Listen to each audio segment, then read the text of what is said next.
So just before I get into the episode reviews for episode 5 and 6 of Daredevil Born Again, I'd like to quickly apologize for this review being late. I am running into a cold, so if my voice sounds crappy, please excuse me. So the first major thing that happens in episode 5 is we get to see the father of Mrs. Marvel herself. So this was actually kind of a cool thing because the way I knew it was when he picked up the Miss Marvel bobblehead, so that was a pretty cool nod. So basically the next major thing that happens in this episode is lasting the entire episode. This entire episode is basically about a bunch of Irishmen breaking and entering a bank, trying to rob it, looking for this one specific very, very awesome, beautiful ring, and it is basically Matt's job to secretly take them all down one by one while also making sure they do not get the ring, which throughout the course of this episode they definitely figure out some very, very creative ways to do this, and it just goes to show how awesome of a character Matt really is, because despite him not going back to his Daredevil persona just yet, he could still manage to help these people despite not having a suit to hide behind. He could just ambush these guys one by one and play the blind man card so very well, because throughout the series so far, you've seen Matt play the blind man card so many times. Yes, he is blind, but in the Daredevil original series, you never saw Matt play the blind card, and to see him do this now is a very new and very interesting thing, and I hope that they keep exploring that, because it's a very new thing, it's a very original taste, I feel, and I think that the times where Matt isn't Daredevil, I feel like they should be taking that approach with the character of Matt Murdock, and despite not getting really any Wilson Fisk in this episode, I think they just handled the story very, very well, handled the little bits of action very, very well, especially in the end of the episode where Matt fights off the leader of the bank robbers. That was a very, very brutal fight and a very badass fight, and honestly it goes to show that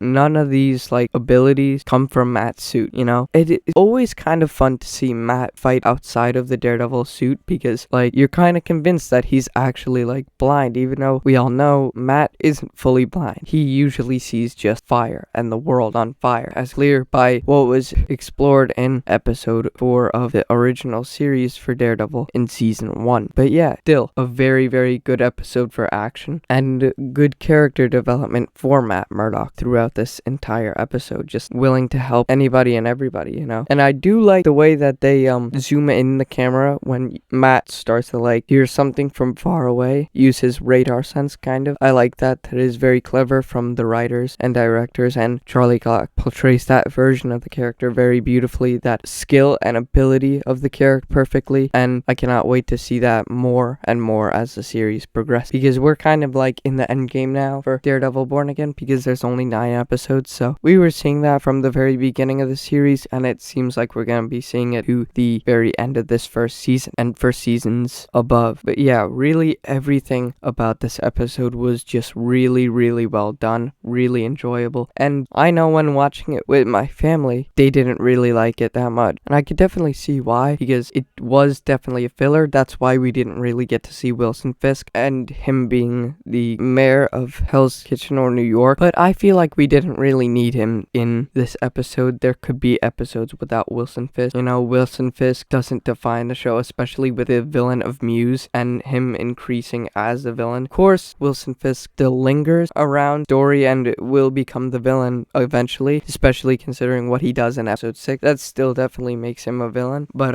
as of right now, our main threat is Muse, and we'll get to see more of him next episode. But yeah, the character of Muse is really awesome, but we really don't get to see him either. Like I said, this is a solely based Matt Murdock filler episode. I usually hate fillers, but this episode did it so well and kept me entertained with the story the entire time, and that is just so hard to say with so many different fillers, because fillers are usually the show's worst enemy. But for Daredevil Born Again, this is their best addition. It's not the best episode so far, but it's certainly nowhere near the worst. So honestly, I can't really say anything bad about this episode. The action was on point, the story was on point, the portrayal of characters were on point, the inclusion of Mrs. Marvel's father was really, really really well done, and I cannot wait to see what they explore with him now that like these two are connected. Because as we know, at the end of the episode, Matt is invited to dinner with the family because he saved father's life. But of course we never get to see those interactions on screen. The episode ends before that, but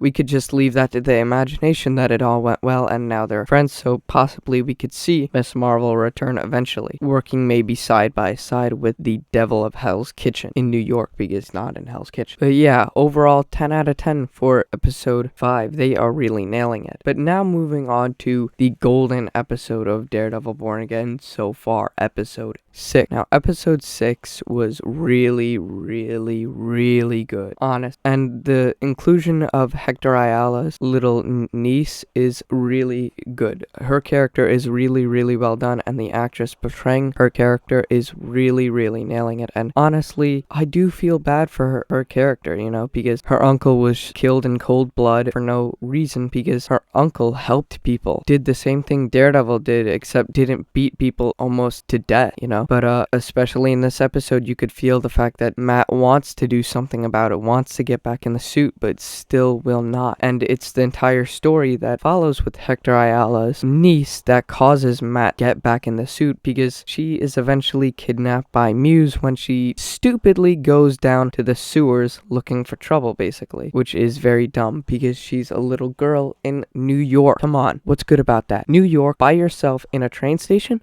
Anyway, but yeah, that leads to her getting kidnapped by Muse, and knowing Muse, he paints murals of his victims with their blood, so it wasn't gonna end well for Hector's niece. But thankfully Matt, instead of calling the police, decides to suit up after saying F it. And honestly, the suit still looks really good. It kind of does look a little bit different from how it did in episode 1, because in episode 1 I feel like the stomach area was a little bit leathery, but in this suit I feel like it's all just like hard material, like fully shelled up and plastic or knife proof and bulletproof armor, you know. But yeah, of course Matt comes, and there's a kind of iffy CGI scene where like he sticks Billy Club next to Muse and then pulls himself towards him to punch him, and that kind of looks very badly with CGI as Matt gets closer to Muse, because like everything about it looks so crap. But yeah, the fight that ensues is really cool between them, and really entertaining, and probably the best fight of the series thus far. Of course, the real only other 2 fights we got of this season was in episode 5 against the bank robber and episode 1 with Deck. But yeah, that fight was really awesome, and thankfully Hector's niece did not die, because that would have been unfortunate. But yeah, that fight between him and Muse was really awesome, and now we leave up to the imagination of what is next now that Muse actually escaped that place alive. I thought he was gonna kill him, especially when he was strangling him. But yeah, also a 10 out of